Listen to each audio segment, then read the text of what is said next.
என்னுடைய ஆட்சியில் இனவாத அரசியலுக்கு இடமில்லை என்று மிகவும் எளிமையாகவும்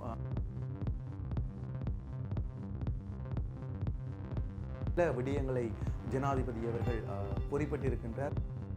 ஜனாதிபதி அவர்கள், பிரதமர் அவர்கள் மற்றும் சபாநாயகர்கள் வருகின்ற போது ஏற்படுகின்ற ஆடம்பரம் எதுவும் இல்லாமல்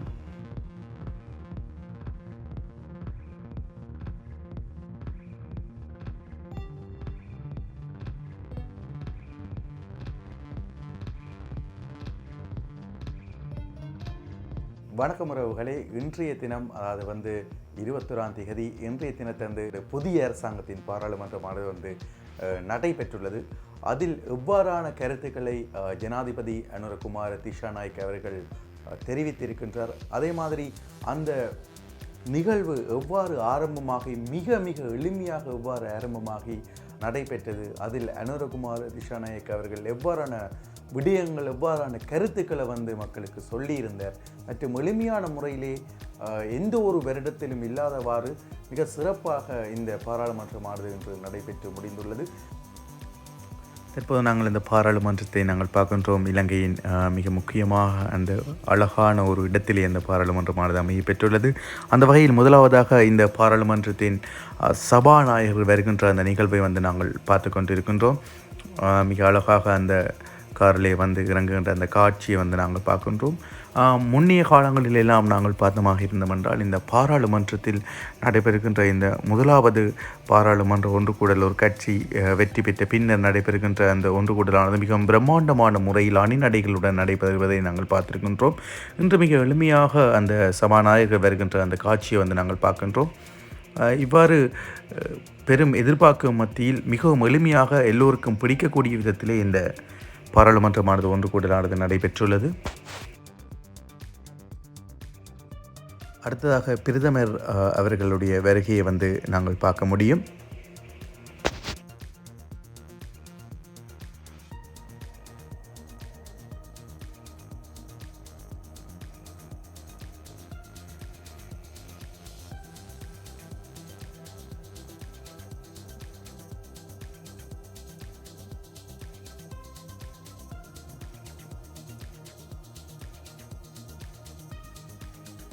அடுத்ததாக பெரும் மதிப்புக்கும் உரிய எங்களுடைய நாட்டினுடைய ஜனாதிபதி வருகின்ற அந்த காட்சி அனுரகுமார திசாநாயக்க மிகவும் எளிமையாக எந்த ஒரு ஆர்ப்பாட்டமும் இல்லாமல் எளிமையாக அந்த பாராளுமன்றத்துக்குள் செல்கின்ற அந்த காட்சியை நாங்கள் பார்க்க முடியும்.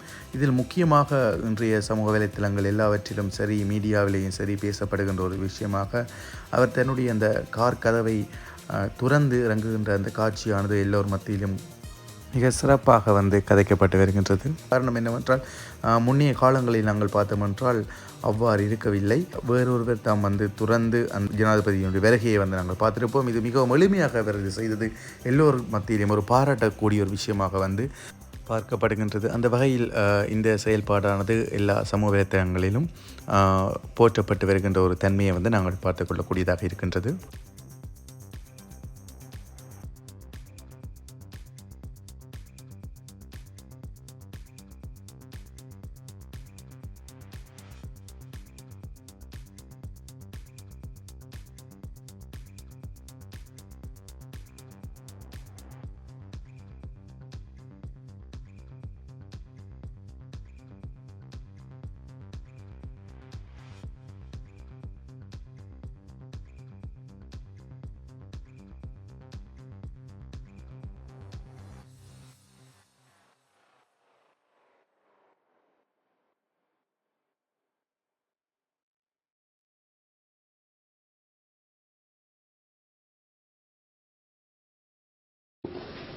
කතානායකතුමනි, අගමැතිතුමියනි, නාවක් අපේ රටේ දේශපාලන බලය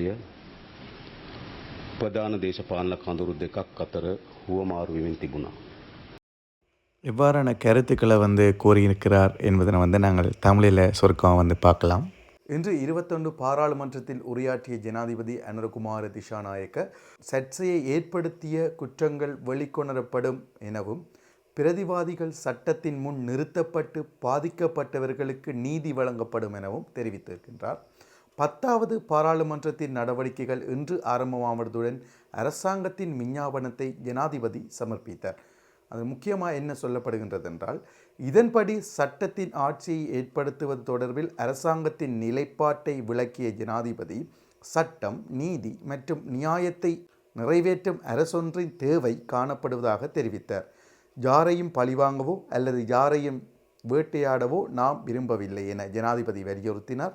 அதற்கு பிறகு எந்த அரசியல்வாதியும் அல்லது அதிகாரத்தில் உள்ள எவரும் சட்டத்துக்கு அப்பாற்பட்டவர்களாக இருக்க மாட்டார்கள். அனைவரும் சட்டத்தின் கீழ் இருக்க வேண்டும்.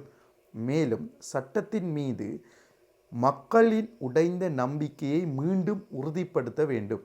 இங்கு யாரையும் பழிவாங்க, யாரையும் விரட்டி வேட்டையாடவோ விரும்பவில்லை. சுதந்திரமாக அரசியல் செய்ய ஒவ்வொருவருக்கும் உள்ள உரிமை உறுதிப்படுத்தப்பட்டுள்ளது. ஆனால் இலங்கையின் பெரும் சர்ச்சையை ஏற்படுத்திய குற்றச் செயல்கள் ஏராளம். கிரிமினல்கள் தங்களை காலத்தின் மண்ணில் புதைத்து முடித்து விடலாம் என்று நினைத்தால் அது அந்த சட்டத்தின் மீது மக்களுக்குள்ள நம்பிக்கையை சிதைப்பதாகும்.